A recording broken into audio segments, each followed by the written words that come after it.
Ya Fakhral Yazid bin Khairuddin, zawwajtuka wa ankahtuka mauliyata muwakkili Rafiqah binti Ahmad Yamani al-adhin li bitazwijiha wa nikahiha minka bimahar 35 million rupiah umlati Indonesia. Qabiltu tazwijaha wa nikahaha bil mahril madhkur.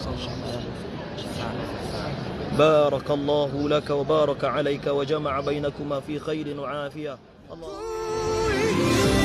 Kau jadi milikku, temani diriku seumur hidupku, dan ku berjanji tak akan sakiti kau yang ku cinta sepenuh hati. Biarkan semua manusia jadi saksi nyata bahwa